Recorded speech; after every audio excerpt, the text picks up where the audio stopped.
People don't remember nice, they remember electric. And the thing is that electric isn't born, it's built. You've seen them, those people that can walk into a room and instantly have everybody's attention, all eyes on them. Everyone leans in, pays attention, and it's not because there's some way that they commanded the presence and tried to own the room. It's something different. It's not charisma, it's choreography. Today I'm breaking down why stage presence has nothing to do with personality and everything to do with precision. Let's bust a myth real quick.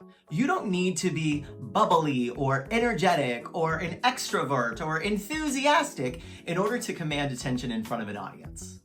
You just need to be specific.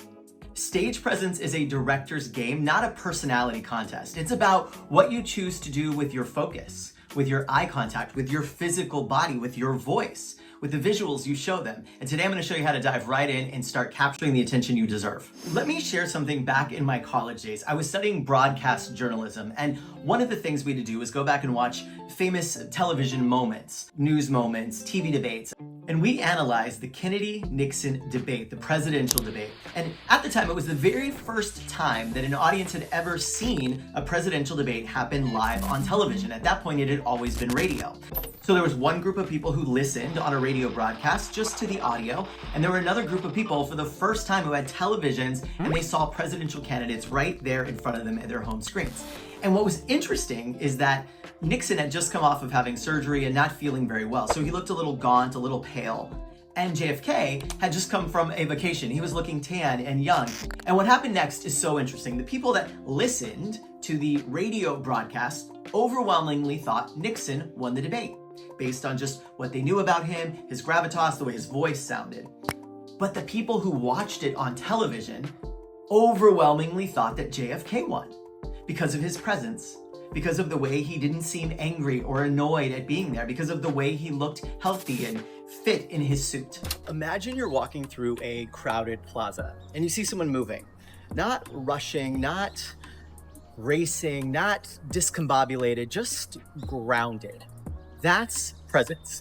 And the same thing works on stage. It's the same technique of walking in and owning the space, of having the presence to be fully there with them.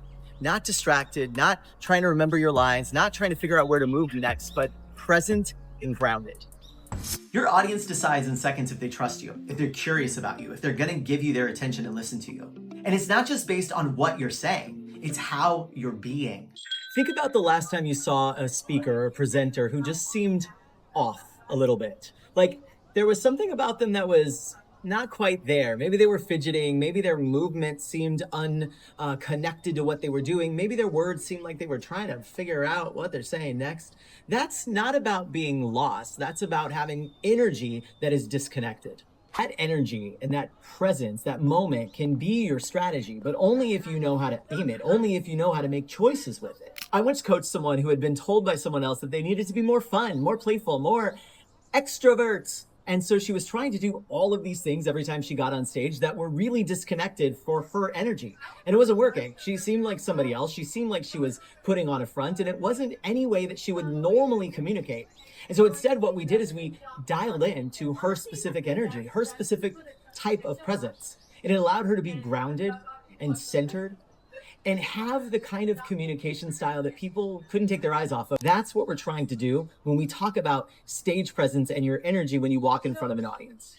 Here's the problem. Most people confuse authenticity for improvisation. We think, if I rehearse too much, if I organize it too much, if I think too much about what I'm doing, then I'm gonna feel scripted and fake and performancy. But that is not true. Precision and making wise choices doesn't kill authenticity, it amplifies it. Would you rather be raw and rambling or real and riveting? When I first started coaching people on communication skills years ago, I needed to develop a system that would help people who were not performers start to think like performers, like actors and people who go on stage, how to use those same skills to be instantly charismatic, instantly present. And so I developed something called the 5 stage languages. These are the 5 different levers that you can make choices in, the 5 different levers you can pull that help an audience receive your message the way you intended. And so the 5 stage languages are a great way to start thinking about how stage presence can show up for you in all of your communication choices. The first is verbal. visual? Do your words create images for us? Do you know how to weave in a metaphor? Because it's not just about getting the right words out there, it's about getting the words out there that create images that your audience can't unsee. Next up, we've got the vocal stage language. This is how you use your voice, how you move air through your body into your resonators and out there into the world, how you articulate what you mean. And the vocal stage language is one that so many people don't understand all the choices available to them, so they just keep making the same one over and over. Makes your message boring and predictable. The third one is physical stage language. This is about how close you are to an audience, when you move towards them, how you pace, whether you stand up or sit down if you're sitting in a boardroom. It's all about the choices we make with our physical body. Again, most people do not think about this. They don't realize they have choices they can make with their body that can help the audience understand their message differently. The fourth one is the visual stage language. This is all about what your audience sees. What are the slides like if you're presenting? What is the deck you have in your hand? Do you use any props? Do you hold up your phone when you're mentioning that we can look up anything in the world these days in the touch of a button? You can use props and visuals to help the audience understand what you're saying. All of those are visual choices you can make that amplify your message and bring more presence to it. And the last one is the emotional stage language. Whether it's a 7-minute pitch to get some executives in your company to change the way they're doing something, or an hour-long keynote, we can control the emotional journey an audience goes through. We can power up the dopamine, the serotonin. We can think about the places where we introduce a little cortisol or a little fear for the audience. When you look at your whole message, when you look at your whole communication, how are you taking the audience on an emotional journey? Over the course of listening to someone for a while, we start to know what's going to come. But when you start to learn how to dial in, how to make sure that your words are matching your physicality, that the meaning is matching your voice patterns, you start to tap into a whole other level of stage presence. Well, this is a police officer's uniform, a Baltimore City police officer in particular, named Robert White. He gave me this uniform when he and I became the very best of friends. But, you know, I first heard about Robert White when I was a teenager. And then I later met him. I met him just a month after he got out of prison. In that clip, you could see Daryl make so many great choices. To have the jacket in his hand, to start off in that moment, to then slowly kind of connect with the audience and then hang the jacket up. All of those are intentional and all of those help amplify his message. So what's the key move to make choices like that when you are trying to communicate a message, when the lights are hot and the stakes are high? It's all about looking at it with a director's perspective. That means choosing the specific beats you want to slow down on. The places where dialogue might do a better job than just explaining a concept to your audience. It's about thinking about how to block your movement. When would be a great time for you to be closer to them? When might you stand up from your chair in a boardroom presentation and approach the slide deck? What are those choices you can make physically to block your movement and create more meaning for your audience? It's in rehearsing how you're going to present the information and not just what you're going to say next.